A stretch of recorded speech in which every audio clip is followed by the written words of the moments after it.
नमस्कार, आप देख रहे हैं हरियाणा न्यूज और आपके साथ मैं अनु चौधरी और हमारे खास बुलेटिन आपका जिला आपकी खबर में आपका स्वागत है। तो रेवाड़ी में ग्रीवेंस की मीटिंग के दौरान उस वक्त सब चौंक गए जब एक फरियादी को उसकी पूरी बात मंत्री ओम प्रकाश यादव के सामने रखने से पहले ही पुलिस ने धक्के देकर बाहर निकाल दिया। बुजुर्ग फरियादी बार बार मंत्री के सामने अपनी शिकायत रखने की गुहार लगाता रहा, लेकिन पुलिस ने उसकी एक नहीं सुनी और धक्के देकर बाहर कर दिया। दरअसल बुजुर्ग जमीन से जुड़े मामले की शिकायत लेकर पहुंचा था और जब तक वो अपनी बात रखता उससे पहले उसे बाहर निकाल दिया गया। आपको बता दें कि शहर के बाल भवन में ग्रीवेंस की बैठक आयोजित की गई थी, जहां राज्य मंत्री ने शिकायत लेकर पहुंचे काफी लोगों की न केवल शिकायतें सुनी बल्कि उनका मौके पर ही समाधान करने का आदेश भी दिया।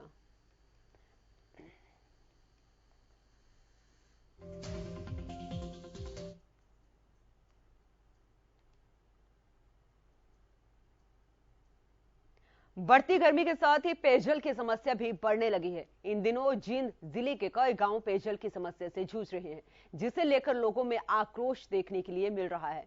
पेयजल समस्या को लेकर एक और लोगों ने जहां नेशनल हाईवे पर जाम लगा दिया, तो वहीं डूमरखा कला गांव में पेयजल की किल्लत से नाराज महिलाओं ने जन स्वास्थ्य विभाग के कार्यालय पर मटका फोड़कर प्रदर्शन किया। साथ ही पेयजल की मांग को लेकर प्रशासन और सरकार के खिलाफ नारेबाजी भी की गई।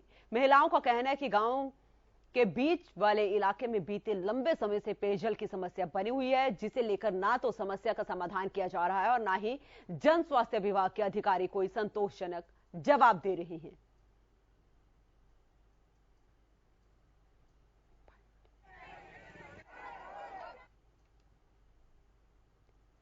प्रदेश में बढ़ती बिजली की समस्या को लेकर भारतीय किसान यूनियन एकता ने बिजली विभाग के एसडीओ से मुलाकात की और उन्हें अपनी मांगों को लेकर ज्ञापन सौंपा।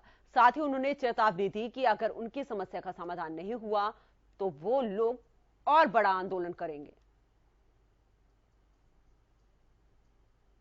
जो बड़े बड़े कट लग रहे हैं, बिजली की दिक्कत से परेशान है लोग, बार बार पूरे मुलाजिम नहीं है, इसे ठीक करने के लिए इसी सिलसिले में आज एसडीएम से मिलने आए। और किसानों की क्या समस्या है? किसानों की जो लाइट पहले 8 घंटे दिया करते थे, अब इन्होंने नया शेड्यूल तैयार किया है कि 5 घंटे खेतों को बिजली देंगे। उसी के संबंध में एसडीएम साहब से मुलाकात करने आए। और एसडीएम साहब ने अगर आपकी बातें या आगे मांगे नहीं मानी तो फिर आपका क्या अगला एक्शन रहेगा? आगे फिर धरने का जारी करेंगे, जो भी होगा वो करेंगे। रतिया में बस समस्या को लेकर छात्रों को हमेशा ही दो चार होना पड़ रहा है। आज रतिया जाखल बस समस्या से परेशान छात्रों ने बस अड्डे के दोनों गेटों को बंद कर जोरदार प्रदर्शन किया। छात्रों ने आरोप लगाया कि रोजाना बसों को लेकर दिक्कतों का सामना करना पड़ता है, लेकिन रोडवेज विभाग उनकी समस्याओं का समाधान नहीं कर रहा है। समाधान नहीं होने पर छात्रों ने आंदोलन की चेतावनी दी है। उधर अड्डा इंचार्ज जल्द समाधान की बात भी कह रहे हैं।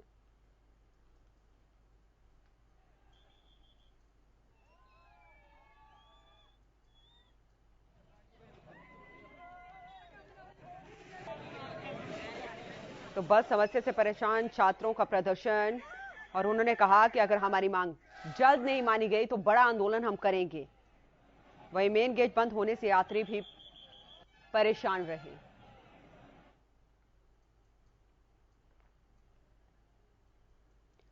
रतिया में होटलों और मिठाई की दुकानों में घरेलू सिलेंडर इस्तेमाल करने के खिलाफ एसडीएम और खाद्य आपूर्ति विभाग की टीम ने छापेमारी की है। इस दौरान होटल मालिकों को चेतावनी देकर छोड़ दिया गया। हालांकि एसडीएम सुभाष चंद्र ने कहा कि अगर दोबारा किसी होटल या हलवाई ने घरेलू सिलेंडर का इस्तेमाल किया तो उसके खिलाफ सख्त कार्रवाई की जाएगी। जहां तक उनके रिकॉर्ड की बात है कि उन्होंने कितने कमर्शियल सिलेंडर लिए, तो सभी हलवाई उनको हिदायत दी गई है कि वो अपना रिकॉर्ड प्रॉपर मेंटेन करें। सर आगे से अगर ऐसा कोई फिर करता हाँ, तो उसमें कार्रवाई की जाएगी। इसमें मेवात के सरकारी स्कूल इन दिनों शिक्षकों की भारी कमी से जूझ रहे हैं। यहां पुन्हाना के राजकीय मॉडल आरोही स्कूल में अध्यापकों के 22 पद हैं, लेकिन पढ़ाने के लिए सिर्फ 2 ही अध्यापक हैं, जिससे बच्चों की शिक्षा प्रभावित हो रही है। अध्यापकों की कमी के चलते बच्चे अपनी टीसी लेकर स्कूल छोड़ रहे हैं। यहां तक कि स्कूल देखने में तो साफ सुथरे हैं, लेकिन पढ़ाने के लिए यहां शिक्षकों की भारी कमी देखी जा रही है। यहाँ पर 2 स्टाफ हैं। यहाँ पर 2 स्टाफ पढ़ाते हैं और यहाँ पर बाकी स्टाफ नहीं है, बाकी सब्जेक्ट है। यहाँ पर एक स्टाफ ज्योग्राफी का, एक कॉमर्स का है। यहाँ पर वे अपनी कॉमर्स और ज्योग्राफी की पढ़ाई हम खूब कर रहे हैं। सर पढ़ाई अच्छा से नहीं कर पा रहे हैं। यहाँ पर 2 स्टाफ हैं, कम से कम 2 या 3 और टीचर्स बुलाए जाएं ताकि हम अपने भविष्य में कुछ कर सकें और अच्छे अंकों से अपनी 12th पास कर सकें। हमारे यहाँ 22 पोस्ट सैंक्शन है, 2 पोस्ट वर्किंग है, एक कॉमर्स का और एक जियोग्राफी। बच्चे 85 हैं, लेकिन स्टाफ ना होने की वजह से बच्चों की स्ट्रेंथ भी कम है। इसके बारे में हमने बार बार विभाग को भी और जिला स्तर पर भी, ब्लॉक स्तर पर भी अवगत कराया है, लेकिन शायद कोई सुनवाई नहीं हो रही है। तो ये तो बाकी सरकार का ही काम है, क्योंकि अगर यहाँ स्टाफ होगा तो बच्चे भी होंगे, क्योंकि जिस प्रकार का एटमॉस्फेयर यहाँ है, इससे अच्छी पढ़ाई मेरे ख्याल में कहीं भी नहीं हो सकती। हरियाणा के सरकारी स्कूलों में कोविड काल से बंद पड़ा मिड डे मील अभी तक शुरू नहीं किया गया है। अंबाला के कई स्कूलों में तो बच्चों तक सूखा राशन भी नहीं पहुंच पा रहा है। आलम यह है कि मिड डे मील वर्करों से स्कूलों में साफ सफाई करवाई जा रही है। वहीं शिक्षक अधिकारियों का कहना है कि कोविड के दौरान बच्चों को घर पर राशन दिया गया था, साथ ही स्कूलों में अप्रैल तक सूखा राशन बांट दिया गया है। हालांकि कई स्कूलों में अभी राशन नहीं पहुंचा है। मौलिक शिक्षा अधिकारी अनूप जाखड़ का कहना है कि जल्द ही स्कूलों में मिड डे मील खाना बनाना शुरू कर दिया जाएगा।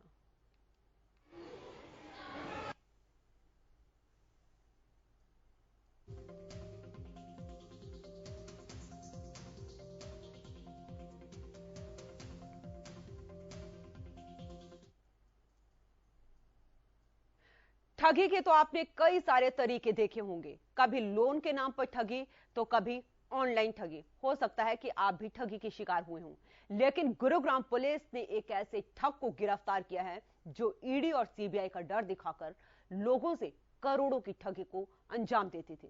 इसका खुलासा तब हुआ जब आरोपी ने बीजेपी के प्रदेश प्रवक्ता को ही ईडी के नाम पर चूना लगाने की कोशिश की। पूरा मामला क्या है, इस रिपोर्ट में देखिए।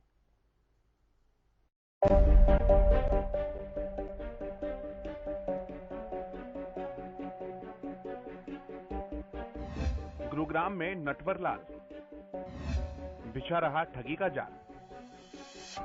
जी हां, गुरुग्राम पुलिस ने एक ऐसे ही नटवर लाल को गिरफ्तार किया है जो ईडी और सीबीआई का डर दिखाकर लोगों से ठगी करता था। ईडी का समन भेजकर करोड़ों की डिमांड करता था और फिर बड़ी चालाकी से उनसे पैसे ऐंठ लेता था और रफू चक्कर हो जाता था। इसका खुलासा तब हुआ जब आरोपी ने हरियाणा भाजपा के प्रदेश प्रवक्ता यशपाल बत्रा से ईडी के नाम पर 400 करोड़ की जांच का डर दिखाकर 4 करोड़ की डिमांड कर दी। ये एक यशपाल अरोड़ा और उसका पूरी फैमिली और उसके पूरे गैंग जो एक इस तरीके के काम करते हैं, जो पहले लोगों की शिकायतें करके उनसे इस तरीके की वसूली करते हैं, ईडी के नाम से, सीबीआई के नाम से, एमसीजी के नाम से और भी अलग अलग डिफरेंट तरीके की कंप्लेंट्स करके उनके खिलाफ उनसे पैसा वसूलने की कोशिश करते हैं।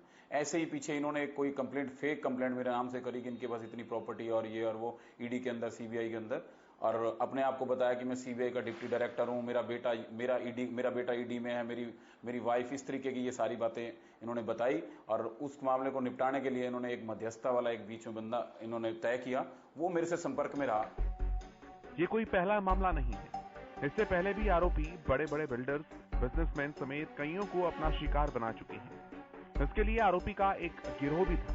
हालांकि पुलिस ने आरोपी यशपाल, राहुल और जितेंद्र को गिरफ्तार कर लिया है। ये एक आदमी लगातार ईडी व सीबीआई के अपने आप को अधिकारी बताते हुए एक यशपाल बत्रा नामक व्यक्ति से लगातार उसकी शिकायतें करने के और उससे वो शिकायतें वापस लेने के नाम पे और उनकी सेटलमेंट कराने के नाम पे उससे धमकी दे के 4 करोड़ रुपए की राशि मांगी जा रही थी, जिसके संबंध में शिकायत प्राप्त होने पर हमने एक रेडिंग पार्टी तैयार की और उसमें 2 लाख रुपए जो उनको देने थे उसको तैयार करके उन पे साइन करके और वो लेते हुए उस व्यक्ति को रेड हैंडेड पकड़ा गया। ईडी और सीबीआई के नाम पर लोगों को चूना लगाना ये कोई पहला मामला नहीं है। देखने और सुनने में तो बड़ा ही साधारण सा लग रहा है, लेकिन इसमें कई पेंच भी है। जो आरोपी है जिसका नाम यशपाल अरोड़ा है और एक उसका बेटा राहुल अरोड़ा है, उनको अभी तक हमने गिरफ्तार किया है, लेकिन इस मामले में काफ़ी और भी पेचीदगियां हैं और ये लगातार सरकारी एजेंसियों के नाम पे इस तरह की आरोप हैं कि इन्होंने लगातार इस तरह की चीजें की हैं और लोगों से पैसे ऐंठे हैं। फिलहाल गुरुग्राम पुलिस ने इन आरोपियों को गिरफ्तार कर लिया, लेकिन इनकी गिरफ्तारी के बाद भी कई सवाल खड़े हो रहे हैं। सबसे बड़ा सवाल ये कि आखिर किसकी शह पर ये आरोपी ईडी, सीबीआई या नगर निगम के बड़े अधिकारियों के नाम पर लोगों से ठगी को अंजाम दे रहे थे। इस गिरोह के तार कहां तक जुड़े हुए हैं? क्या कोई बड़े अधिकारी भी इस सब में शामिल है या फिर इस गिरोह का मास्टरमाइंड कोई और ही है, जिसके इशारे पर ये लोगों को डरा धमकाकर ठगी को अंजाम देते थे? हरियाणा न्यूज के लिए गुरुग्राम से नीरज वशिष्ठ की रिपोर्ट। दिल्ली से सटे साइबर सिटी गुरुग्राम में गला घोंटू लुटेरों का आतंक जारी है। ये लुटेरे दिन दहाड़े गलियों में घूम घूम कर लोगों को अपना शिकार बना रहे हैं। बुधवार सुबह खांडसा रोड पर ऐसा ही इन्होंने एक व्यक्ति को अपना निशाना बनाया। जब एक मजदूर गली में बैठा, उसी दौरान दो युवक उसके पास आए और कॉल करने के लिए उससे मोबाइल मांगने लगे, लेकिन पीड़ित ने जब फोन में बैलेंस नहीं होने की बात कही और वहां उठकर जाने लगा, तब एक बदमाश ने उसे पीछे से पकड़ लिया और उसका गला घोंटने लगा, जिससे वो जमीन पर गिर गया। उसके बाद उसे एक मोबाइल और 8,000 रुपए लूटकर ये दोनों बदमाश फरार हो गए। ये पूरी वारदात पास में लगे सीसीटीवी कैमरे में कैद हो गई। इस वारदात के बाद गुरुग्राम पुलिस को मामले की जानकारी दी गई, जिसके बाद पुलिस ने पीड़ित से शिकायत लेकर अज्ञात के खिलाफ केस दर्ज कर मामले की जांच शुरू कर दी है।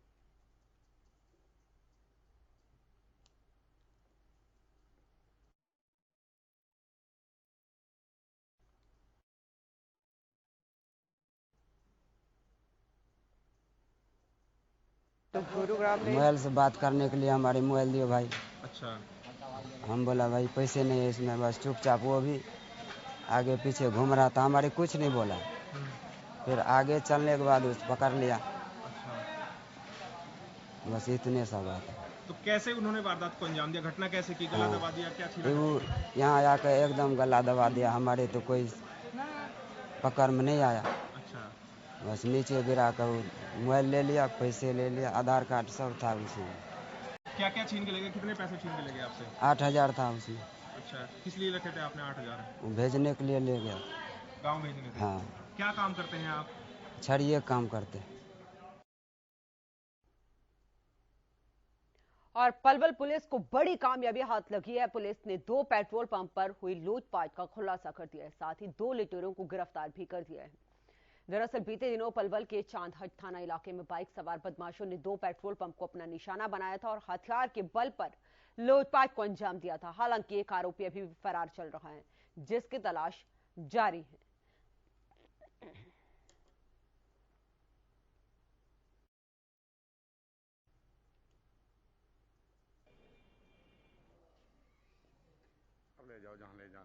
अंबाला स्वास्थ्य विभाग की टीम ने गुप्त भ्रूण की लिंग जांच करने वाले एक गिरोह का पर्दाफाश किया है। इसी के साथ स्वास्थ्य विभाग ने छापेमारी के दौरान पकड़े गए आरोपियों को पुलिस के हवाले कर दिया। वहीं पुलिस ने आरोपियों के खिलाफ मामला दर्ज कर पूछताछ शुरू कर दी है।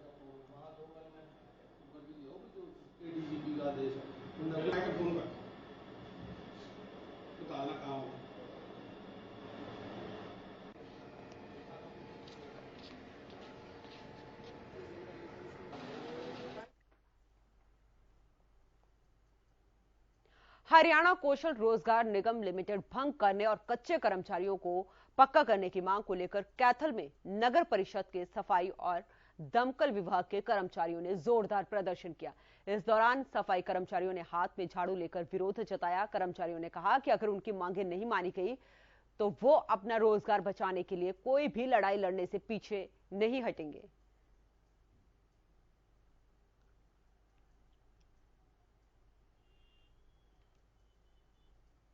पूरे के पूरे 34,000 सफाई कर्मचारी प्लस सारे कर्मचारी हम इस सरकार का डटकर मुकाबला करेंगे।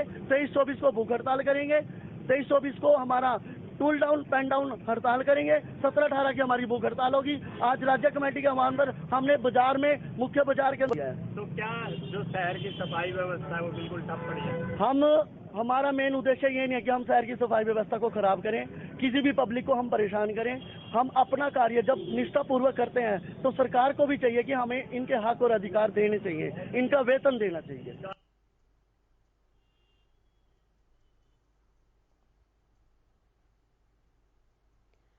सिरसा के बेगू रोड पर पुलिस की मौजूदगी में पीला पंजा चलाया गया। नगर योजनाकार विभाग ने अवैध कॉलोनी के खिलाफ कार्रवाई की है। जिला नगर योजनाकार राजकीर्ति के नेतृत्व में विभाग की टीम बेगू रोड पर गोलछा पैलेस के नजदीक पहुंची। मौके पर कीर्तिनगर चौकी प्रभारी शैलेंद्र कुमार पुलिस बल सहित पहुंचे, जिसके बाद जेसीबी की मदद से अवैध रूप से काटी जा रही कॉलोनी में सीवरेज लाइन और सड़क को उखाड़ा गया। विभाग के कर्मचारी ने बताया कि हमें सूचना मिली थी कि कुछ लोग बिना चेंज ऑफ लैंड यूज करवाए अनाधिकृत कॉलोनी काट रहे हैं। संबंधित लोगों को नोटिस दिया गया, जिसके बाद आज कार्रवाई करते हुए पीला पंजा चलाया गया।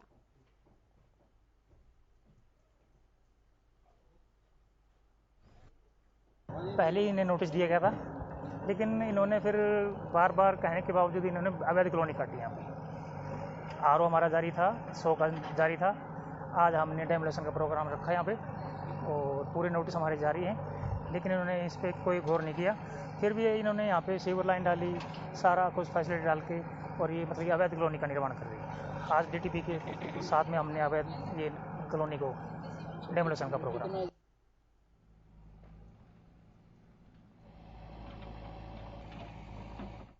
गोहाना के जींद रोड स्थित नई अनाज मंडी के 2 अवैध कॉलोनियों में किए गए अवैध निर्माण पर गोहाना नगर परिषद ने बुलडोजर चलाया। इस दौरान करीब 6 एकड़ में फैले कच्चे रास्तों के साथ प्लॉट की नींवों को उखाड़ा गया।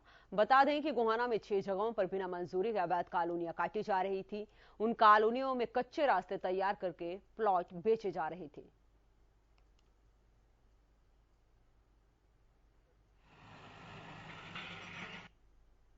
आज 2 अवैध कॉलोनियों की कार्रवाई की है नगर परिषद ने। लगभग पहले हमने नोटिस दे रखे थे कि यहाँ पे सेल परचेज ना की जाए, फिर भी डेवलपर उनको जो है अवैध कॉलोनियाँ काट कर बेच रहे थे।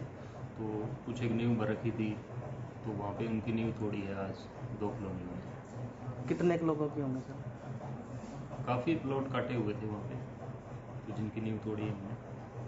तो सर जिस तरह से बार बार बना लेते हैं, क्या इन पे क्या कार्रवाई की जाएगी? अगर ऐसा बिल्कुल मॉनिटरिंग कर रहा है नगर परिषद लगातार। अगर भविष्य में भी ऐसा केस आता है तो फिर से हम जो है कानूनी कार्रवाई उनके ऊपर की जाएगी।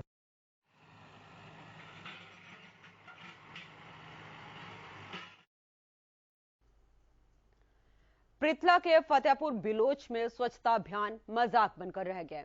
सरकार स्वच्छता के लिए हजारों करोड़ रुपए खर्च कर रही है, बावजूद इसके जगह जगह कूड़े का ढेर नजर आ रहा है। स्वच्छता अभियान की धज्जियां कैसे उड़ाई जाती हैं, इसका नजारा एक बार फिर पृथला में देखने के लिए मिला, जहां फतेहपुर बिलोची के सरकारी स्कूल के पास कूड़े का ढेर लगा हुआ है। इससे न केवल बच्चों और शिक्षकों को आने जाने में दिक्कतों का सामना करना पड़ रहा है, बल्कि स्कूल के बगल में कूड़े के ढेर होने से दुर्गंध के कारण बच्चों को पढ़ाई करने में भी दिक्कतों का सामना करना पड़ रहा है। कई बार शिकायत के बाद भी समस्या ज्यों की त्यों बनी हुई है।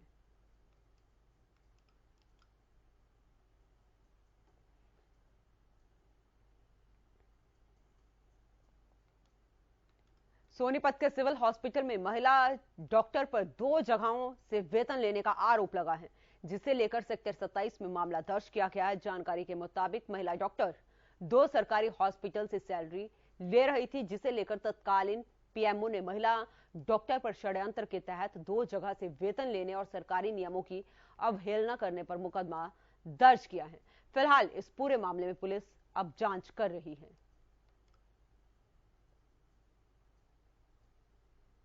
मामला ये उन्होंने लिखा है कि भाई इसने जो है दो जगह अपनी जॉब की है और सैलरी ली है। एक दिल्ली राजा हरिश्चंद्र हॉस्पिटल है वहाँ से, और एक सोनीपत GH। अभी 420 और 409 120 भी ये कोर्ट की तरफ से ही आया है हमारे पास। अभी उसकी जांच करेंगे कि इन्वेस्टिगेशन का मैटर है, क्या है आगे। दिल्ली मुंबई एक्सप्रेस वे से गुजरने वाले लोगों को आने वाले दिनों में काफी दिक्कतों का सामना करना पड़ सकता है। दरअसल एक्सप्रेस वे पर चल रहे पुल बनाने के काम को देखते हुए इसके कुछ हिस्सों को 2 महीने के लिए पूरी तरह से बंद कर दिया गया है। इसी के साथ जाम की परेशानी को रोकने के लिए पुलिस ने रूट को डाइवर्ट कर दिया है। फरीदाबाद पुलिस के ट्रैफिक थाना प्रभारी दर्पण कुमार ने बताया कि अगर रूट डाइवर्ट करने के बावजूद जाम लगते हैं तो पुलिस बल को तैनात किया जाएगा।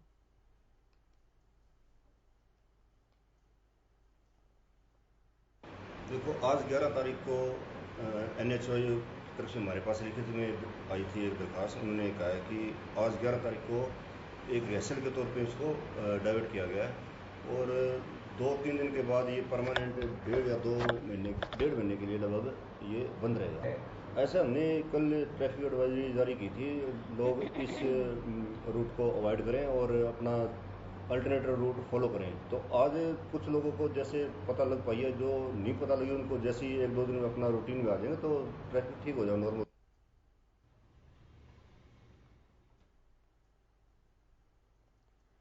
बढ़ते नशे तस्करी के मामले को लेकर सिरसा पुलिस ने एक बड़ी कार्रवाई की है। आपको बता दें कि पुलिस ने सिरसा के गांव पन्नीवाला मोरिका के एक नशा तस्कर को 2 करोड़ की प्रॉपर्टी को सीज किया है।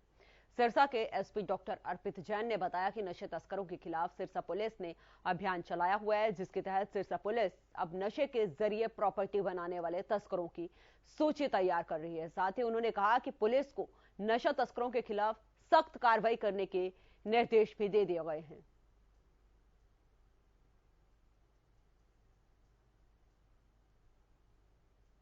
देखिए, हमारा प्रयास है कि नशे को अगर जड़ से समाप्त करना है तो एक तो ये सामाजिक आंदोलन बने, तो उसमें हम लोग जो भी नया कोई व्यक्ति नशे की तरफ ना जाए तो जन जागृति कर रहे हैं। हमारी गाड़ियां जा रही हैं, हमारे माननीय आईजी सर के नेतृत्व में और उनके मार्गदर्शन में एक प्रोग्राम चल रहा है मेरा गांव मेरी शान करके। उसमें हमने 10 गांव गोद ले रखे हैं, जहां डोर टू डोर जाके हम लोग लोगों को समझाते हैं, जो नशे कर रहे हैं उनका हम डी एडिक्शन भी करवाते हैं।